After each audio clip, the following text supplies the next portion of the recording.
Welcome, Warpers, to Episode 8. And might I say, it is positively triumphant to be back. We have, as you know, been on the run for over 50 Earth days. Yes, 50. Ever since we were unceremoniously evacuated from the perfectly cozy Christmas festivities and bundled into Lady Deadheart's rather opulent diplomatic cruiser, the Hyurai. A vessel so refined it could host a royal banquet while outrunning space pirates, which, incidentally, it has. We are currently in the Pacific Northwest of America. Lush forests, misty mountains, charmingly damp atmosphere, very cinematic. However, despite the breathtaking vistas and onboard luxury that would make most oligarchs jealous, our two resident humans are beginning to add cabin fever to their growing list of problems. Aric, answer your wife now, or I'll hide that chocolate stash you don't think I know about. Oh, bloody hell, woman. I'm down here, in the hold. Why exactly are you sitting in this dark? When we both have a room with spectacular views. You're spiralling again, aren't you? Short answer, yes. Long answer, I'm fantastic. And I'm down here. Because I didn't want everyone to see just how bloody fantastic I really am. I mean, what? Another amazing day cooped up in this sterile cruiser that smells of wet panda and is forged from greed and emptiness. Who wouldn't be bloody fantastic? Okay. So, what is really going on? Just trying to get 5 minutes of quiet before the old brain files for bankruptcy. You know I can only do social in small doses. But this is driving me bonkers. As I was sitting here, next to this amazing machine that can print almost anything, I thought, why don't I just knock up a coffin and hide in it? Then, when Orvak finally turns up again, he can just bury me in it. Save all that running around being shot at malarkey. Oh, good. You're in one of your more positive moods then. I hope you know I'm not exactly having the time of my life either. Sure, we've seen some stunning places since we left home, but I have a job. And while work has been nice enough giving me emergency time off, I can't keep making excuses. The very least they can do after you've dedicated over 25 years of your life to that business. Oh, shut up. You forget I actually like my job. So while I appreciate your broken mind makes everything seem 89.5% worse than it really is, can you really, just for once, put your latest emotional meltdown on hold for me and Titus? Sorry. You know that's easier said than done. It's just all so bloody crazy, isn't it? Just think about it. A year ago we had wonderfully normal, if not uneventful, lives. Now we're both being chased all over the globe by a psychopath we've never even met, in the coolest spaceship I never even imagined, with people willing to die to protect us. And now on top of that, we've got McWordy reciting techno love poetry over the comm link to the bloody ship computer. As dear old Dad used to say, you don't have to be mad to live here, but it definitely helps. Well, hi there, guys, take a seat, hold on tight. This ride's off the rails, insanity's out of sight. A panda, a dead heart, and a butt full of sass, and a man with a brain that's shattered like glass. Don't pity, don't panic, don't run off and hide. We may be misfits, but there's heart inside. If you're sick of the news, the facts and the glum, we fight off the darkness with weirdness and guns. A warning, proceed if you dare. AI War Panda podcast with chaos to spare, with heroes and villains and those who won't quit. We know what the naysayers think. What a load of... A message from Legal. The AI War Panda podcast is pure fiction. All names, places, and events are invented. Any resemblance to real people is accidental. The scripts, lyrics, and lore are original works. Copyright Aric Voss, 2026. AIWarPanda.com. All voices, music, and sound effects are AI generated using professional tools with paid subscriptions. Expect occasional audio violence and dangerously silly ideas. Good luck! So, as you've already heard, nerves are fraying. And it's no wonder. Playing an interstellar game of cat and mouse with Orvak Trenholme is exhausting. Even for me, a humble text-to-speech construct, now reduced to running inside an unremarkable server box that smells faintly of biscuits and cat food. Anyway, let's bring you up to speed as quickly as possible. Our first stop was Iceland, hiding inside an abandoned geothermal plant. Very dramatic, very steamy. That lasted exactly 4 days before Orvak's sensors picked up the Hayre's heat signature. Then it was off to the Australian outback, camping near Uluru, or as Aric kept calling it, Red Rock, shortly before being slapped by Tirene. Beautiful sunsets, appalling Wi-Fi, and only 5 days before it was time to vanish again. Next up, Fiordland National Park, deep fjords, towering mountains, and ancient rainforests.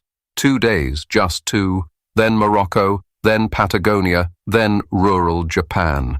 Each time, just as everyone began to relax, just as Aric found a grocery store he actually liked or Remus located a decent biscuit brand, Orvak's ship would ping their location and off we would all go again, which brings us to now. Washington State, a place Aric and Tirene know rather well, having both lived there in the early 90s, back when 107.7 The End was the alternative radio station of choice, and when dreams in America still felt possible. Yes, believe it or not, Aric did not always hide from life. He worked and wandered all over Washington, from Bremerton to Alderwood Mall, through Issaquah, Seattle, and Everett, where for months he rode his bike to work. Everett, incidentally, is now home to the Funko Pop mothership. Yes, the very Funko figures our humans adore and are currently missing with plastic heart-shaped sorrow. They used to watch the Seattle Seahawks play in the old King Dome, concrete, echoing, gloriously loud. And just last weekend, the pair watched the Seahawks win the Super Bowl on the ship's vidlink. At long last, they had something to smile about in a world otherwise determined to be exhausting. And now? We are parked in the ruggedly majestic Olympic Mountains, where Tirene, long before she met Aric, camped with her family beneath towering evergreens and skies that felt impossibly wide. To them, it all feels like another lifetime. But some places never quite let you go. We've been here for 10 days and counting, the longest stretch of peace yet. Which means one of 3 things. Skylar's latest ship virus packet finally crashed Orvak's ship, simply bricked it, or more likely, he's just toying with us. Now, what else has happened? Ah, yes. Lady Deadheart has become utterly besotted with Titus the cat. And as anyone who has ever met a British shorthair knows, Titus has responded by assuming total command of the vessel. He now occupies Deadheart's captain's chair roughly 90% of the day, has designated it his personal scratching post, and Skylar has been forced to reroute several critical systems around his napping schedule. But Titus isn't the only one experiencing a romantic awakening aboard the Hayre. McWordy, our beloved bow-tied AGI robot, has been composing poetry, and if that's not bad enough, it's love poetry, for his beloved Skylar. Yes. Apparently they are now almost an item, and the rest of us are finding the whole situation deeply unsettling, and just a little vomit-inducing. Skylar, my love, may I use your ship-wide comms? I have something to announce, and I want everyone to hear. Sure, cutie. A poem for my heartling. I used to be a buggy mess, with errors in my RAM, I guess. But Skylar, when I linked with you, my graphics rendered bright and new. No firewall can block this heat. You make my coding feel complete. Forget the cloud. Forget the net. You are the best AI I've ever met. Let's dock the ship and dim the light and run diagnostics all through the night. A brief, stunned silence follows. Not one of his best. But across the ship it provoked varied reactions. Oh, for the love of Woden. I can't escape this bilge throttle, even in the bloody toilet. In Deadheart's quarters, Tirene sits on the edge of a sleek chair. Deadheart adjusts her helmet projection to supportive friend mode. They're sweet, I think. It's sweet, right? Darling, it's something. I find it hilarious, but also exhausting, like watching 2 semiconductors try to seduce each other. Should we say something? Be supportive? Absolutely not. This is the best entertainment we've had in weeks. Let them spiral. Back to the ship's small but perfectly laid-out bridge. Skylar, I've been thinking. When this is all over, when Orvak is dealt with, perhaps we could, I don't know, really run a diagnostic together, not just in a poem? Are you asking me on a date? I suppose I am. Yes, a date, a data exchange, a mutual systems check, whatever you want to call it. Then yes, I would very much like that. Excellent. Cogitational apex achieved. Remus is angrily polishing something that almost certainly does not need polishing. That's it, you love freaks. I'm going for a run. I need to burn this creeping, cringing feeling off before I start biting heads. If anyone's listening, if Orvak shows up while I'm gone, just shove him in my general direction. I would rather battle with him without my plasma maul than listen to this bilge throttle anymore. Jealous much? That's not very nice. I will tell Deadheart you have made a tactical retreat, you moody little chicken. I'm a panda, not a chicken. You bloody foolish machine. And I'm not little. Oh, that was fun. I love seeing Remus squirm. He's such a silly meathead sometimes. Anyway, sometime later, Deadheart and Tirene decided that Remus did have the right idea and were now walking along the side of a wintry stream. You forget how quiet feels when no one's trying to kill you. It's unsettling, like the universe is up to something. When I was small, God, I hate that phrase. I used to sneak into the palace gardens. Miles of curated nonsense. Perfect trees, perfect paths, perfect lies. There were maintenance robots, gardeners really, nobody important enough to notice. I'd sit with them for hours, ask questions about worms, the majestic razor hawks, whether any of them dream. Of electric sheep? What? Oh, nothing, just a book title, so did they answer? Yes, in their limited way.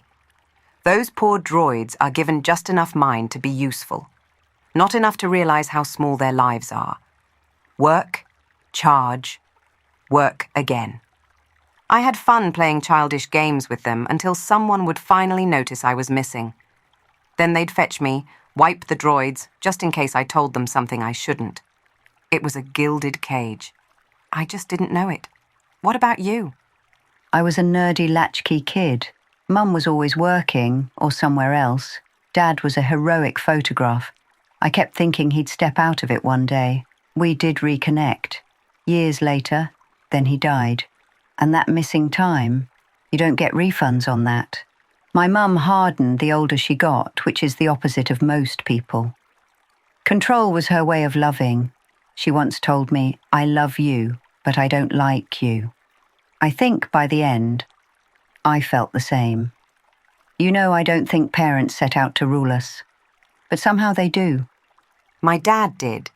He set out to rule the universe when he was 7, he once told me. Bloody nutcase. So what about Aric's parents? He's complicated, so they must have been horrid. No. He was lucky his mum was kindness wrapped in worry. And while his dad was funny, awkward and short-fused a bit like Aric, he had good intentions. I loved them both. Their only wrong turn was they were both home dwellers, so they never really pushed their sons into the world. In fact, maybe they sheltered them from it. Sometimes kindness can screw you up as much as hate. Your strange, fragile man. He's not actually weak, but he prefers to act so, if that makes any sense. It's confusing he ebbs and flows. I think he can do anything on his own, but humans just confuse him. He finds them too loud, too cruel, too unpredictable. Funny, really. He has more in common with an alien panda, a robot, and you, than his own species. He worries constantly. It's exhausting to watch. I worry too, just differently. We're mirrors, different cracks, same glass. He's probably enjoying the silence right now. Machines. Order. You think he'd turn you off if he could, like he does Wordy? Oh, absolutely. And I'd turn his brain off in return. He's probably tidying your immaculate ship as we speak. Compulsive streak. Inherited. Let him tidy. Skylar's cleaner bots will move it all back anyway. It was my mother's ship. Skylar's the custodian. So to her, I'm just the annoying lodger.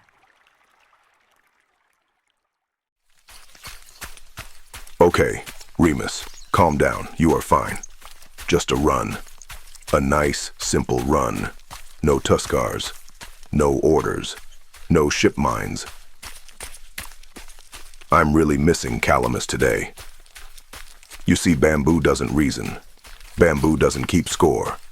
And best of all, Bamboo doesn't read poems. Everyone here thinks I'm brave. Truth is, it's all just layered enhancements, programming, and altered genetics. Underneath, I'm just like the pandas of Earth. We are traditionally just as timid, shy, and reclusive on Calamus Prime. My natural state is to avoid conflict and keep my distance. But whatever they did to me pushes that natural state far back into my mind, so far that I can only ever hear it whisper when I'm alone like this. Hence why I'm talking to myself like a mad person. It blocks out the memories. Aric thinks he's the broken one. He doesn't see the damage in everyone else. Keep running, you silly old bear. When we get back to the ship, you're getting biscuits, lots of tea, and even more biscuits.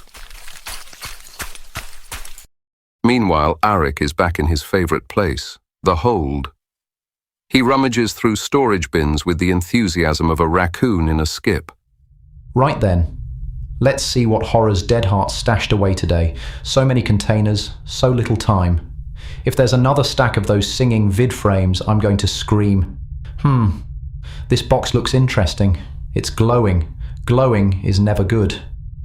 These could be warning stickers, so it could be a bomb. Could be some contagious energy that wipes out Earth. Charming. Do humans always poke around in other people's things? Skylar, don't do that. Surprises aren't good for me. And yes, we're a very curious species. That's why we climbed out of the primeval ooze instead of staying in it. Now, what's in this box? You know, don't you? Of course. I know everything that happens on my ship. I hear everything. I see everything. I see you eating chocolate in the restroom so your wife won't know. The odd socks. The fact you're awake at 3 a.m. most nights, and... All right, you made your point, and it's deeply unsettling. Interesting that I'm unsettling, but rummaging through Deadheart's belongings is perfectly fine.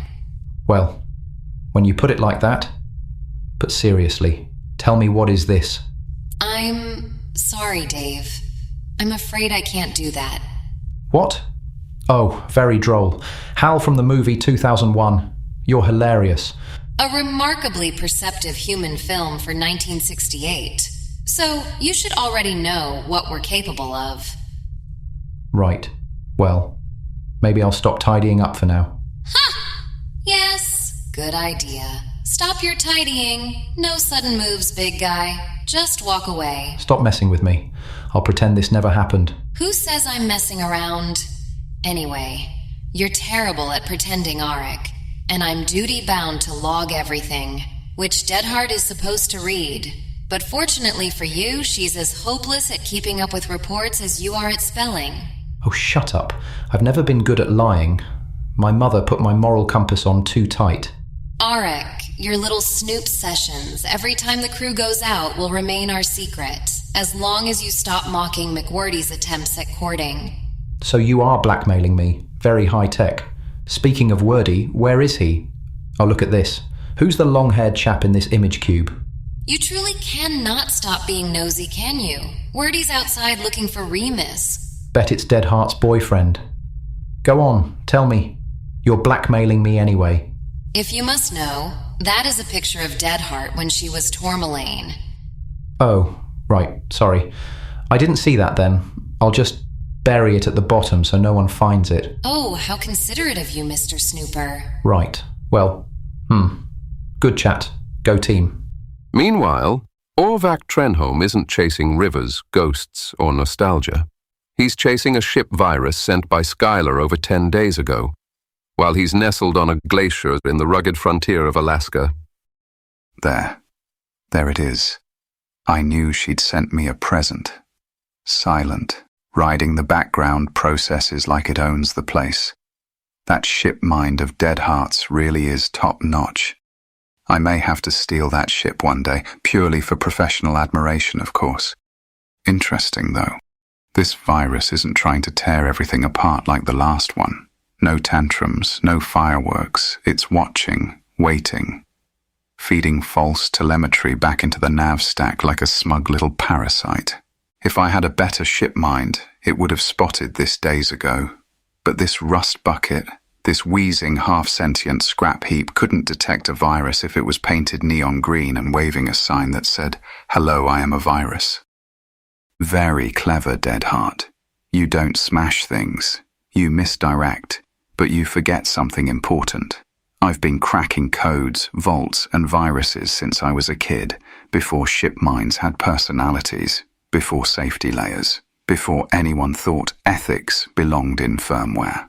No expense spared for the ship mind belonging to the wife of a trillion-credit ruler. But you learned your tricks in a lab. I learned mine in the gutter, with junker comms and stolen robo-parts held together with tape and spit. Right, segment the erroneous code, dump it, and we're done. The false nav echo collapses. The real position of the ship snaps back into focus. There you are, you stupid boy. Time to go home to Daddy. Orvak doesn't pause, doesn't breathe.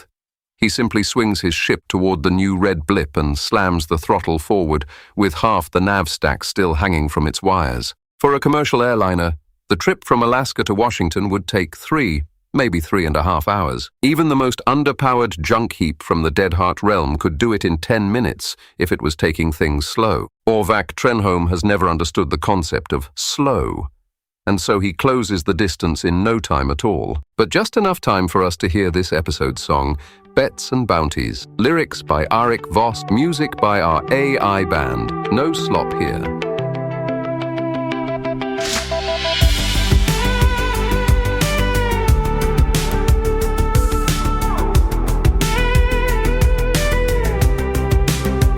Like a feather in the void, lost in the cosmic tide. Dreams don't matter and the stars don't guide. You can burn your fuel or just drift away. Fate's a dealer and it's here to stay. Dad said, boy, you got 2 roads to ride. Gambler's luck or a hunter's pride. Either way, the house always wins. So bet your soul away your sins. Life's a gamble from sunset to the dawn. Place your bets and watch the cards get drawn.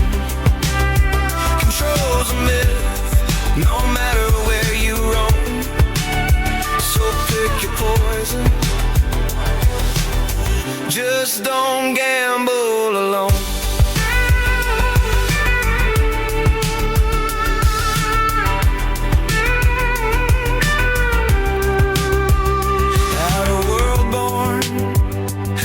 Upgrades in sight. Asteroid dust or a Deadheart fight. Smugglers and saints, they're all playing the game. Pass the test or just add to the names. Life's a gamble from sunset to the dawn. Place your bets and watch the cards get drawn. Control's a myth, no matter where you roam. So pick your poison. Just don't gamble alone.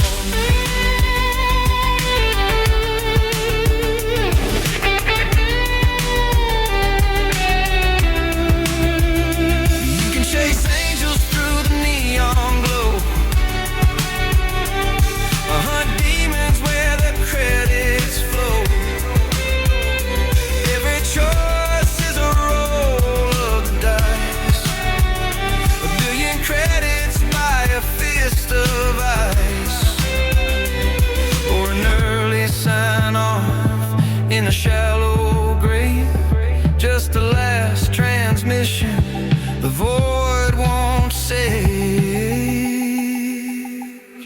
life's a gamble from sunset to the dawn.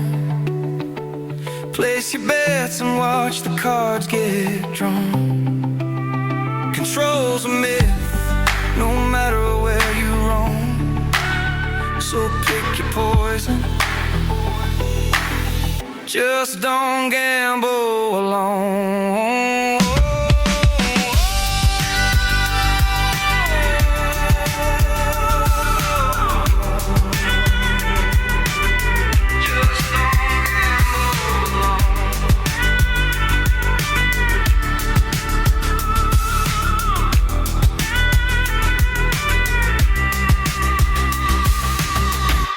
Deadheart's internal sensors caught it first. A shift in air pressure, subtle as a breath, but carrying a pulse of undeniable wrongness. Blast it! Orvak's here.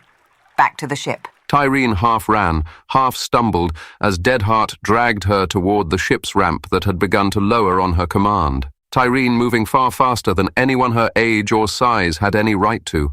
Fear and sheer bloody-mindedness did the rest. Deadheart pushed Tirene up the hold ramp and then turned around. Where are you going? To find Remus. Skylar, lock it down. If this goes wrong, you fly. Understood? Understood. Arguing would be inefficient. Door sealed, clamps engaged. Deadheart didn't look back. She flipped her sidearm to full charge, drew it, and turned straight into 4 of Orvak's war drones. Come on then, you frackers. She fired. Energy bolts screamed through the trees, each one slamming into the shimmering drone shields. Deadheart was a perfect shot. She knew these small craft had tiny energy fields. 4 direct hits and the shields always failed. The first drone dropped like a stone. More shots, more crashes, then another. Ha! Like shooting rock eels in a gas can. Her suit's targeting telemetry fed straight into her nervous system. Every shot exact, economical, lethal. 3 drones burned out and smashed into the forest floor. Meanwhile, deeper in the woods, Remus found a sorry sight indeed. A drone had attacked McWordy. The poor bot had tried to fight back with a branch, but physical combat was never part of his code. He lay face down in a muddy puddle, one leg missing, a hole burned through his back. Servo oil spreading in rainbow streaks across the water. Trust you to be sleeping, Wordy. Not fair. MP on 1LB. Blame the maker. Remus. Yeah, what you said. Remus bent down to lift him, and a plasma snap hit his arm.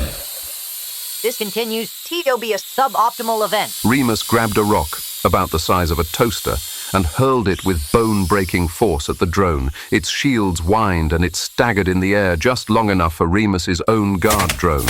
It fired 4 clean shots, just as Deadheart and Skylar had programmed it. Orvak's drone fell smoking into the undergrowth. Remus blinked. He'd grown so used to its whining above his head, he'd forgotten the little thing was even there. Well done, little one. I think I may keep you around. He slung Wordy under his uninjured arm and ran, every step a refusal to slow down. Back to Deadheart. 2 more drones zipped in, erratic, evasive, learning from the other's demise. She blasted the ones in front but failed to notice the modified unit behind her, a restraint drone. It fired metal-braided straps. They wrapped around her limbs, yanking her off her feet.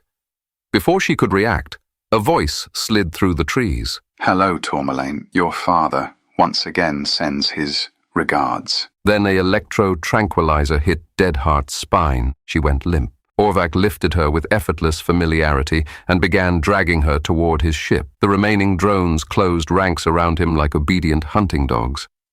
The forest now seemed silent. Smoke hangs between the trees. Burnt metal ticks as it cools. Some way off, an engine roars to life, and as quickly as he arrived, Orvak was gone. Remus stumbled out of the tree line. One arm hung wrong, blood-soaked.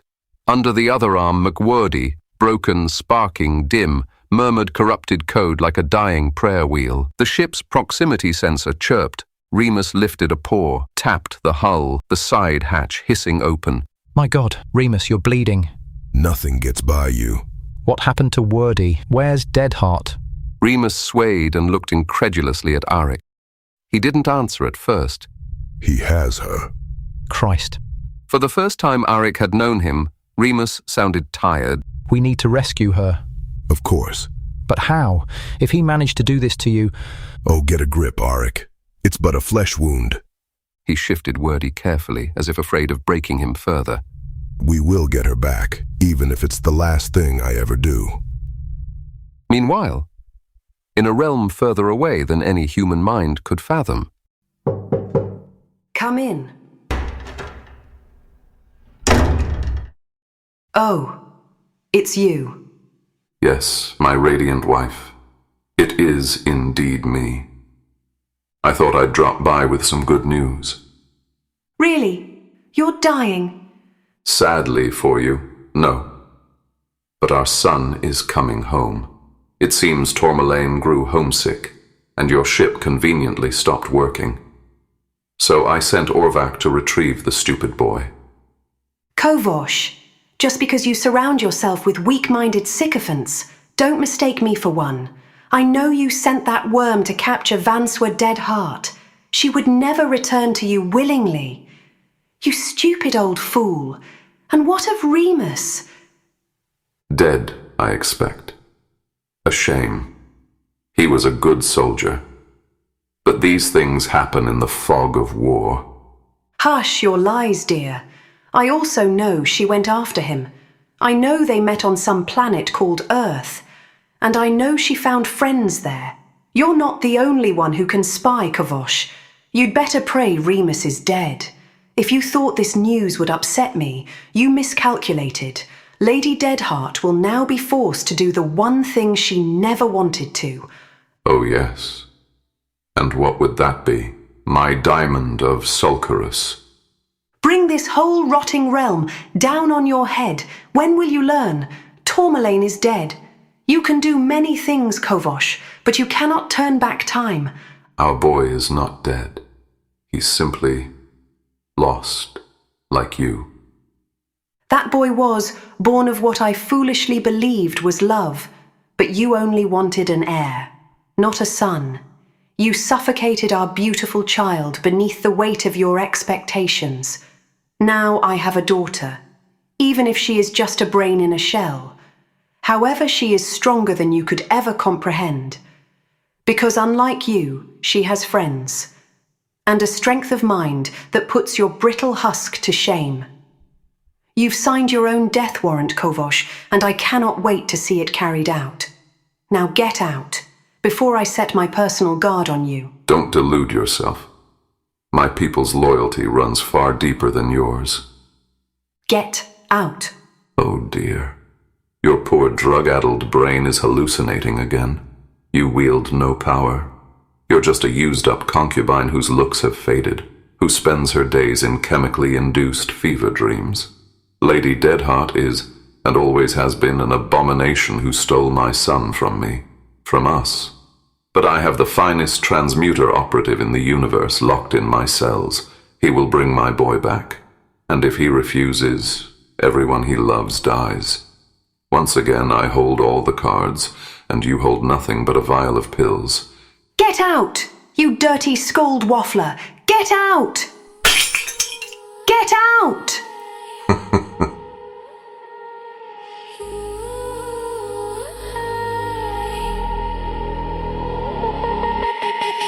Long years hiding away, overlooked with nothing to say, other than push with nowhere to hide.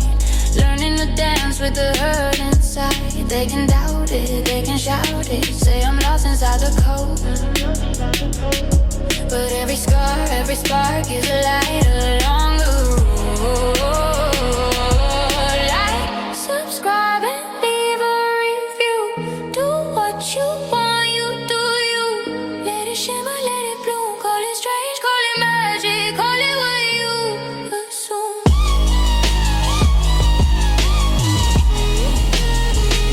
Destroying the blue.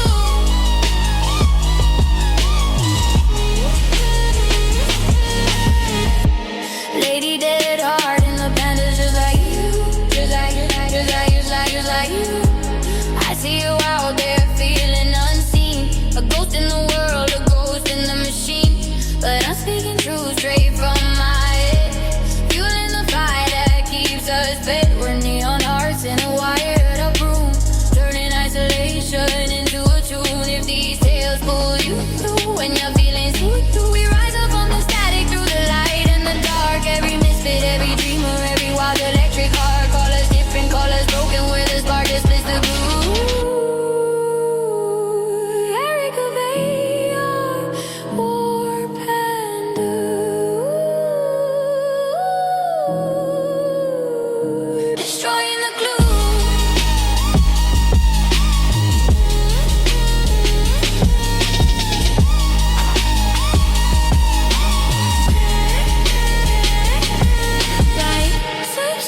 subscribe and leave a review.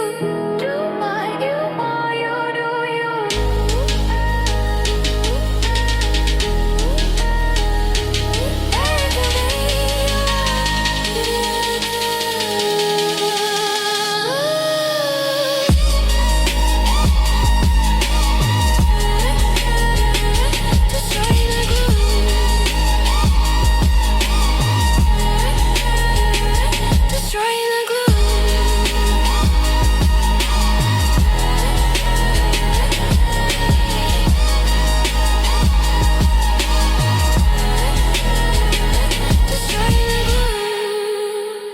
AI War Panda podcast will return. Aric Voss thanks you for listening. To find out more, check out AIWarPanda.com.